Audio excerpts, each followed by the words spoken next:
पर चाहे आपको पसंद हो या ना हो, पॉलिटिक्स तो ऑफिस में खेली ही जाएगी। फ़र्क सिर्फ ये है कि आप खिलाड़ी हो या सिर्फ एक मोहरा। क्योंकि तुम्हें ऑफिस पॉलिटिक्स में सरवाइव करना है, डरना नहीं है, वरना इस पॉलिटिक्स में जो डर गया समझो मर गया। जब एक सहकर्मी को लगता है कि आप उससे आगे निकल रहे हैं तो उसकी ईर्ष्या एक साजिश का रूप ले लेती है। तो रियलिटी ये है दोस्तों, अगर आप सोचते हो कि सिर्फ काम करने से प्रमोशन मिलता है तो आप कारपोरेट जंगल में शिकार हो, शिकारी नहीं। ऑफिस पॉलिटिक्स का एक और खेल जिसके बारे में मैं आपको बताने जा रहा हूँ। पॉलिटिक्स का सबसे गंदा चेहरा है सैबोटाज।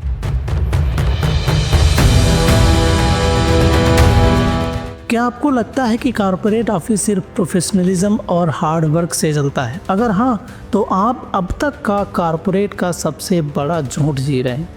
क्योंकि सच ये है, यहाँ सर्वाइवल सिर्फ काम से नहीं बल्कि आपके खिलाफ बिछाई गई शतरंज की चाल को समझने से होता है।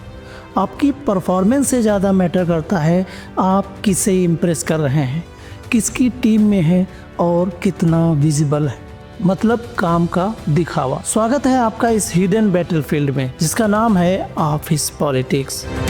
एक ऐसी दुनिया जहां लॉयल्टी तो टेम्परेरी है पर बैक स्टैबिंग परमानेंट। नमस्कार, मैं बीडी वर्मा, सर्टिफाइड ट्रेनर और कोच। स्वागत है आपका हमारे चैनल पे जहां हम जिंदगी, काम और लीडरशिप के सबसे बड़े लेसन सीखते हैं। दोस्तों, आज के समय में जॉब मिलना जितना मुश्किल होता जा रहा है उससे कहीं ज़्यादा मुश्किल है नौकरी या ऑफिस में सर्वाइव कर पाना। क्योंकि जो सपने लेकर आप कॉर्पोरेट वर्ल्ड में एंटर करते हैं वे सपने पूरा करना इजी नहीं रह पाता। कभी कोई बैक स्टैपिंग करता है, कोई ब्लेम गेम खेलता है, कोई आपके काम का क्रेडिट खुद ले लेता है और कभी कभी आपकी गलती न होने पर भी बॉस की धमकी सहन करनी पड़ती है। लेकिन एक सवाल आपको हमेशा परेशान करता रहता है, ये मेरे साथ ही क्यों होता है?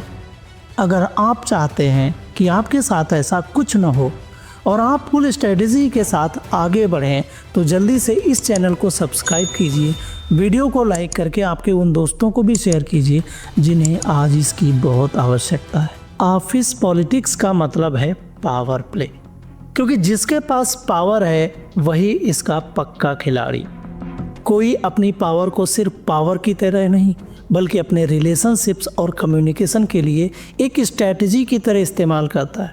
कोई कभी प्रमोशंस के लिए इस्तेमाल करता है, कोई रेप्यूटेशन के लिए और कोई बस अपना इन्फ्लुएंस जमाने के लिए। पॉलिटिक्स कोई एक्सीडेंट नहीं, ये कॉर्पोरेट डीएनए का हिस्सा है जहां प्रमोशंस कम हैं और कैंडिडेट्स बहुत ज़्यादा। अब कौन डिसाइड करेगा कि कैरियर में ऊपर कौन जाएगा? तो बॉस है ना, लेकिन बॉस भी तो इंसान है, उसकी भी तो अपनी पसंद नापसंद है। अब तो आप पक्का समझ ही गए होंगे। तो ये सिर्फ गॉसिप या बॉस की चापलूसी तक सीमित नहीं है, ये वो जड़ें हैं जिनकी गहराई तक पहुंचे बिना आप इसे समझ नहीं सकते। पहली और सबसे बड़ी जड़ है अनलिमिटेड एम्बिशन और लिमिटेड अपॉर्चुनिटीज। हर कोई टॉप पर पहुंचना चाहता है, लेकिन टॉप पर वैकेंसी तो कुछ ही लोगों के लिए होती है। अब जाहिर सी बात है, कंपटीशन तो होगा ही।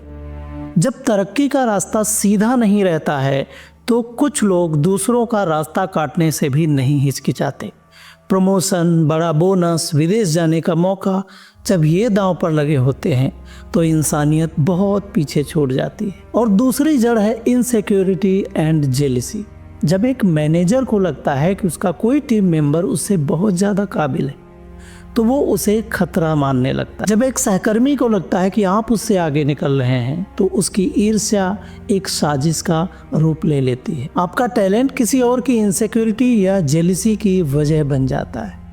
समीर की कहानी इसी का एक उदाहरण है। वो अपनी टीम का चमकता सितारा था, उसका प्रमोशन लगभग तय था, लेकिन उसका सहकर्मी आलोक, जो सालों से उसी की पोजीशन पर था, समीर की कामयाबी से जलता था। आलोक ने समीर का पहले भरोसा जीता, प्रोजेक्ट में मदद करने का नाटक किया और आखिरी मौके पर प्रेजेंटेशन से सबसे ज़रूरी डेटा डिलीट करा दिया। क्लाइंट के सामने समीर की नाकामी ने मैनेजमेंट की नज़र में उसकी पूरी इमेज खराब कर दी। और प्रमोशन किसे मिला ये तो आप समझ ही गए होंगे।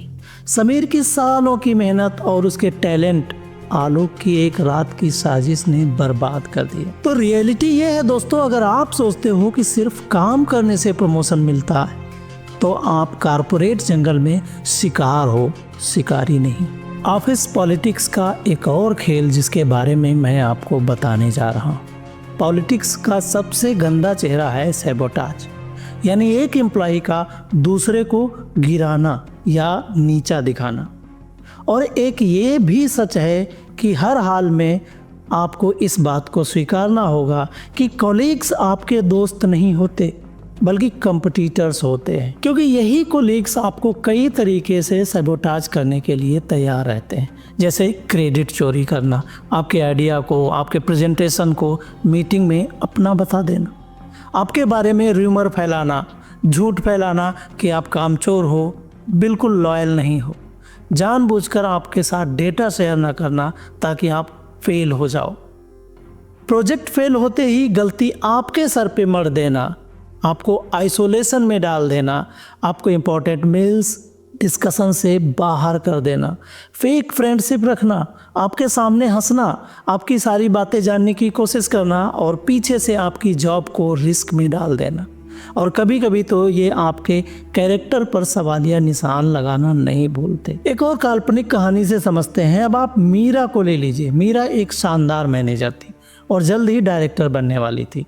उसके सीनियर जो खुद उसी पोस्ट के दावेदार थे, जानते थे कि वो काम में मीरा को कभी हरा नहीं पाएंगे। उन्होंने मीरा की प्रोफेशनल इमेज पर हमला करना शुरू कर दिया। उन्होंने मैनेजमेंट के कानों में ये अफवाह फैलानी शुरू कर दी कि मीरा अपनी टीम से क्रेडिट छीन लेती है और क्लाइंट के साथ भी उसका बिहेवियर अनप्रोफेशनल है।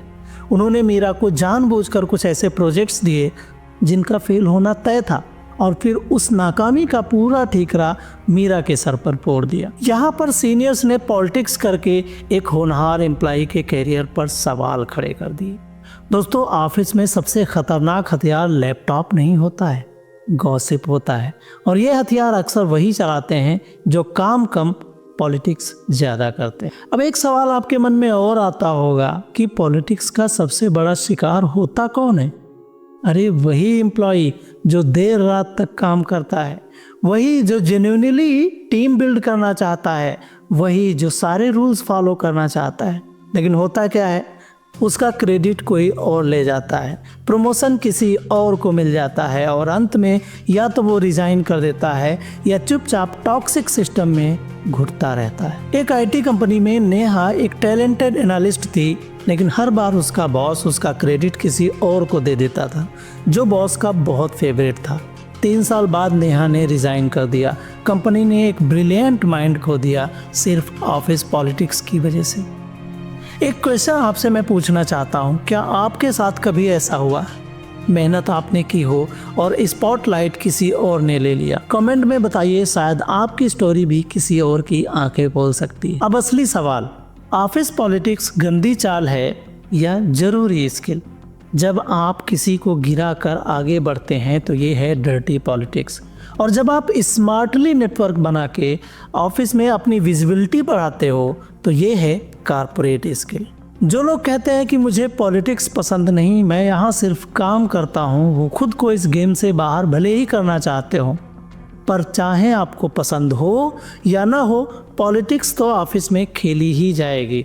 फ़र्क सिर्फ ये है कि आप खिलाड़ी हो या सिर्फ एक मोहरा। इस कारपोरेट पॉलिटिक्स का शिकार हुए एम्प्लॉय पर क्या बीतती है ये जानना नहीं चाहेंगे? ऑफिस पॉलिटिक्स का असर सिर्फ नौकरी जाने तक सीमित नहीं होता है, बल्कि सबसे पहले टूटता है उस एम्प्लॉय का आत्मविश्वास। इंसान खुद पर शक करने लगता है, क्या मैं सच में इतना बुरा हूँ या शायद मेरी ही गलती थी? ऐसे में वो अपनी काबिलियत पर सवाल उठाने लगता है और फिर आती है मानसिक पीड़ा, डिप्रेशन, एंग्जाइटी और पैनिक अटैक्स। ऑफिस का नाम सुनते ही डर लगना, लोगों पर से भरोसा पूरी तरह से उठ जाना, और ये वो जख्म होते हैं जो सालों तक नहीं भरते, और अंत में होता है कैरियर का विनाश। एक खराब एग्जिट और बुरी प्रतिष्ठा के साथ दूसरी अच्छी नौकरी मिलना भी मुश्किल हो जाता है। ऑफिस में पॉलिटिक्स जरूरी है, पर जरूरी ये नहीं है कि आप भी बाकियों की तरह गंदा खेल खेलें। आप इस पॉलिटिक्स को स्मार्टली भी खेल सकते हैं। तो फिर पॉलिटिकली स्मार्ट होने का मतलब है क्या? आपके खिलाफ हो रही साजिश को समझना, पॉजिटिव पॉलिटिक्स एक डिफेंस मैकेनिज्म है।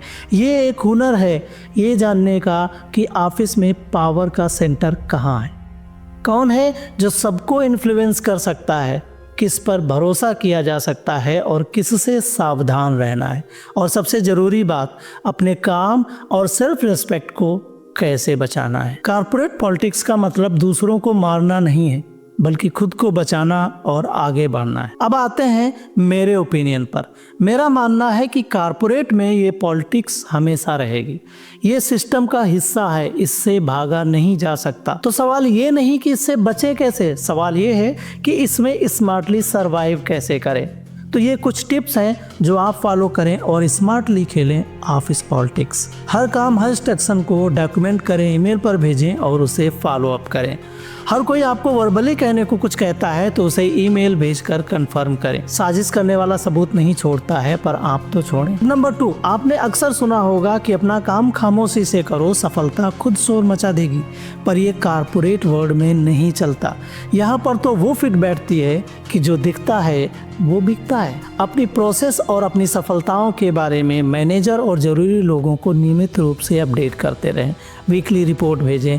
इससे पहले कि कोई आपके काम को गलत तरीके से पेश करे, आप उसकी खुद सही तस्वीर पेश कर दें। और टिप नंबर 3, ऑफिस में ऐसे लोगों से छोटा नेटवर्क जरूर बनाएं जिन पर आप भरोसा कर सकते हैं। ये वे लोग हैं जो मुश्किल समय में आपका साथ देंगे, आपके बारे में हो रही बातों की जानकारी देंगे और आपके लिए खड़े होंगे। पर ध्यान रहे, हर किसी पर विश्वास करने से पहले उसे 1-2 बार समझने की कोशिश जरूर करना, और वो आपको अदर कॉलीग्स से पता चल ही जाएगा, पर सावधानी से। और टिप नंबर 4, साजिश करने वालों को पहचानें, उनसे दूरी बनाएं। जो दूसरों की बुराई करते हैं, जो दूसरों का क्रेडिट लेने के लिए हमेशा आगे रहते हैं, उनसे सावधान रहें। अपनी पर्सनल बातें या कमजोरियां कभी ऐसे लोगों से शेयर न करें। ऐसे लोगों से क्लोजनेस आपकी प्रोफेशनल लाइफ के लिए ठीक नहीं। अगर आपको लगे कि कोई आपके खिलाफ पॉलिटिक्स कर रहा है तो कभी भी पलटकर वही गंदा खेल न खेलें। इससे आपकी इमेज भी खराब होगी। अपना फोकस अपने काम पर रखें। अपना बचाव सिर्फ सबूतों और प्रोफेशनलिज्म से करें। आपकी सबसे बड़ी जीत आपका बेहतरीन काम है। दोस्तों, ऑफिस पॉलिटिक्स का सामना करना एक दर्दनाक अनुभव हो सकता है, लेकिन ये आपको कमज़ोर नहीं बल्कि बहुत ज़्यादा मजबूत बना सकता है। आपका लक्ष्य एक शातिर खिलाड़ी बनना नहीं, आपका लक्ष्य है एक स्मार्ट एम्प्लॉय बनना, जो खुद को इस ऑफिस में पॉलिटिकली प्रोटेक्ट करना जानता हो, ताकि कोई भी साजिश आपके टैलेंट, आपके सपने को बर्बाद न कर सके। क्योंकि तुम्हें ऑफिस पॉलिटिक्स में सरवाइव करना है, डरना नहीं है, वरना इस पॉलिटिक्स में जो डर गया समझो मर गया।